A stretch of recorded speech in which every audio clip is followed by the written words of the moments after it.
is, I think there's a key paradox for us in British society today, which is, on the one hand, inequality has grown. Inequality is at obscene levels, and I'm going to give a few statistics around that, but actually you just need to have a walk around this area and see both some of the poverty that there is and the conditions that people are growing up in, but also the way in which the kind of financial district is looming over us around here. And you can see that inequality for yourself.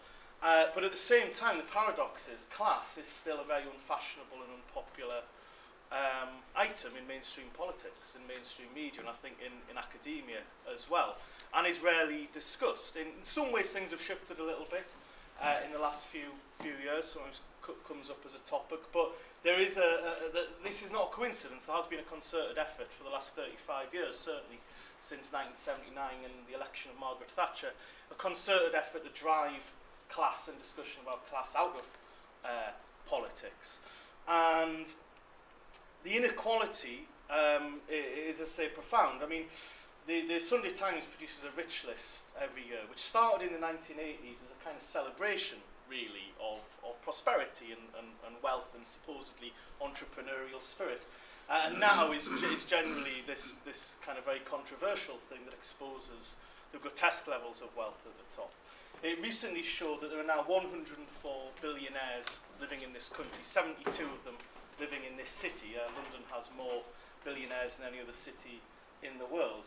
And since 1979, back then, the top, in terms of income, the top 1% took about 6% of the national income. It's now 14%, a huge rise. In 2012, the top 100 business executives, chief executives in this country, had £425 million in annual income, including bonuses between them. So that's an average of over £4 million each. So that has spiralled. And at the same time, I think it's pretty obvious that in recent years there has been a squeeze on living standards for most people. And we have seen this growth in inequality over time. And people tend not to realise how extreme this is. There's some surveys which have been done asking people what you think the income distribution is, what do you think wealth distribution is, and so on. And people tend to greatly underestimate, actually, just how extreme these differences are. And of course, the media relentlessly focuses on demonising those who claim social security. We have the phenomenon of Channel 4's Benefit Street and that sort of thing. And at the same time saying very little about problems of tax evasion, even though tax evasion and tax avoidance cost massively more, running into tens of billions every year, massively more than benefit fraud. And so there's the long-term experience of neoliberal policies over more than 30 years. There's the recent experience of austerity policies being imposed on people. And there is a lot of research showing the kind of human impact and the social impact of inequality. There's a quite well-known book, The Spirit Level, which people may have seen. Richard Wilkinson and Kate Pickett published this a few years back, which documents the impact on things like, for example, mental health, and the way in which mental illness rates are higher in the most unequal societies and in relatively more equal societies. And there's a whole range of things that they looked at and documented there. In fact, on that subject, in the northeast, there was a story just the other day that local areas, council boroughs within our region had 8 out of the 10 top places nationally for the number of people taking antidepressants. And there's a link, there is clearly a link between kind of levels of unemployment and the levels of poverty and the impact of austerity on the one hand, and these kinds of problems. I think that one of the issues to think about when we come on to talk about class is, as I say, there is a kind of almost silence in the mainstream about class as a topic, despite this reality. And part of the whole project of neoliberalism has been to erode class as a subject. And part of that is, of course, the fact that it has been about a class struggle, a form of class war by the ruling class against the vast majority of people from Thatcher onwards. but it's presented as something different to that. It's presented as being in the national interest, or taking on particular vested interests like the unions that were supposedly too powerful in the 1970s. So it's presented in a particular way. But I think a whole series of ways of looking at class and looking at the working class have developed. One popular idea is the idea that the working class has declined. And that what we've now got is this kind of larger, affluent middle class. And all that's left beyond that middle class is a kind of some sort of underclass that is perhaps seen as feral and dangerous or something to be pitied. One thing that Owen Jones has, of course, written about is the sort of chavs phenomenon, and talking about the ways in which working class people are talked about. But this idea that the middle class has grown and the working class has declined is, I think, a central part of that. And I think we need to reassert a different understanding of class, which says that actually working class is the majority of society, and it is about a power relationship. It's not about lifestyle or anything like this. It's about a social relationship in our society, in a capitalist society, where most people do not have control of the economy that we are functioning in, that we are working in. Most people do not have wealth and power. A tiny minority of people, a ruling class, have that wealth and power. And people are defined by the need, in class terms, the need to work for a living. And that is the absolutely kind of crucial thing to focus on. It is about exploitation. It's not just that some people are treated particularly badly or exploited by horrible bosses. Exploitation is an integral part of the society in which we live. And globally, the working class has grown. As capitalism has expanded, the working class has grown. And in this country, although there have been changes in the composition of work, the composition of the working class, a decline in manufacturing, for example, a rise in the services sector, that is not the same thing as saying that there's a kind of disappearing working class. One of the things that Selina points out in the book is in 1910 in class, and that declined over time. But there's actually a whole number of other layers of people who were not and are not manual workers who are part of the working class. So just a couple of issues I want to flag up at this stage, and then we can come back to in discussion maybe. I mean, one of the things is about precarity. There was an excellent session yesterday in here where we heard from a number of different people who've been organising amongst precarious workers, temporary workers, those who've experienced casualisation, and how to organise amongst precarious workers. And precarity has always been a feature of capitalism.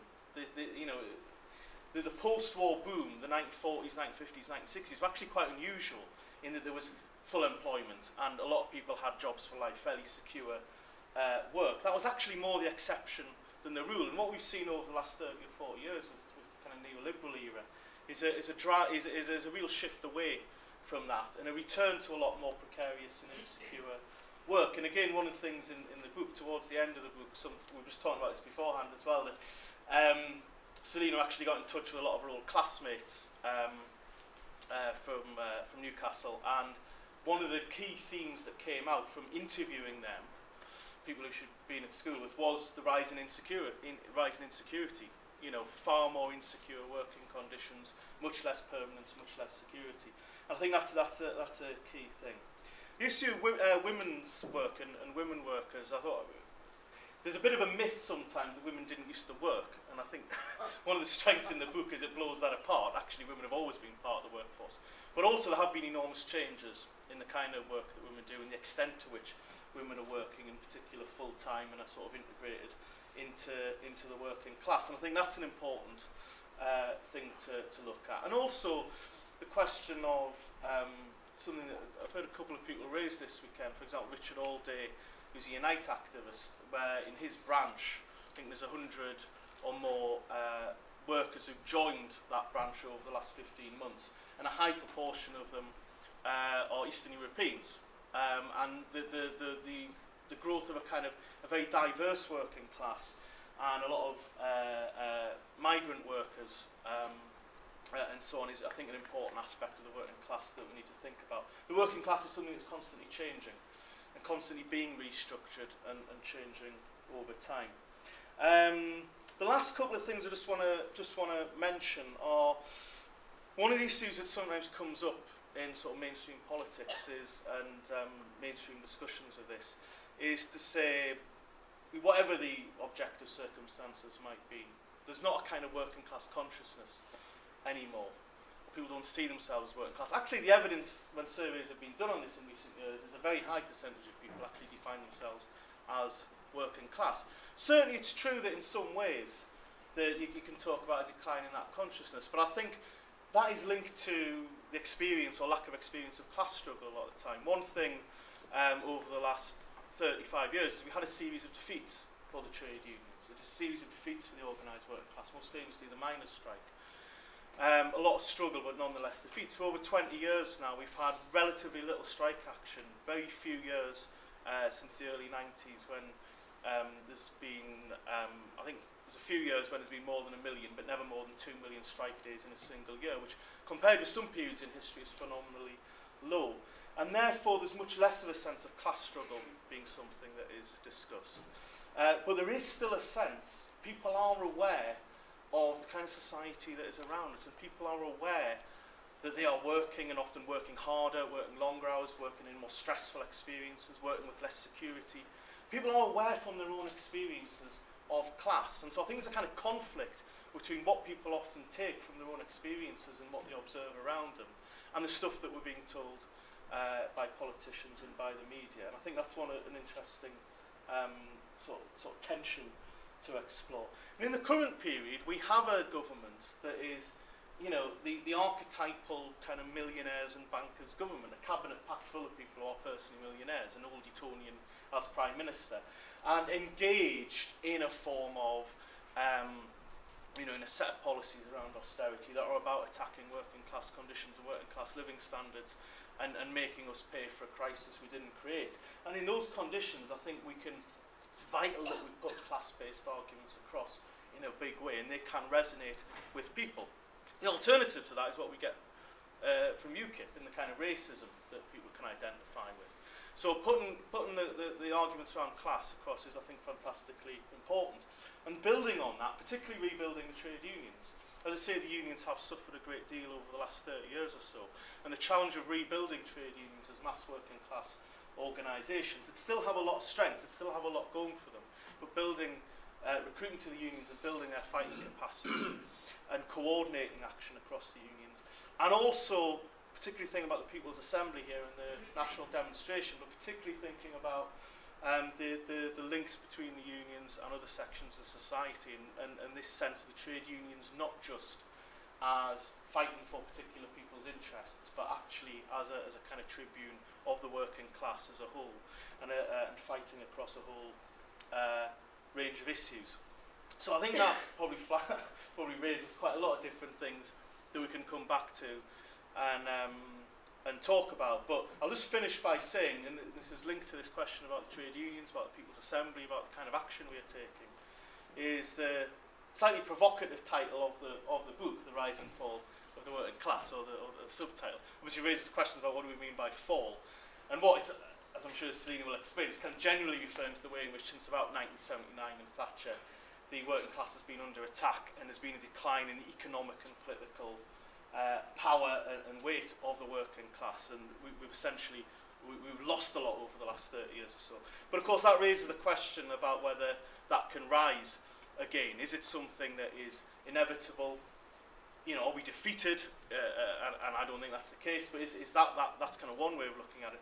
Or to say, actually, can we shift the situation we're in? Can we change things so that so that we no longer are trapped in the grip of neoliberalism and all of the damage that it's brought us, where inequality increases and is likely to continue increasing? Or can we actually change things, and how do we go about changing things? And I think that's a fantastically important part of the discussion, as well as the historical issues.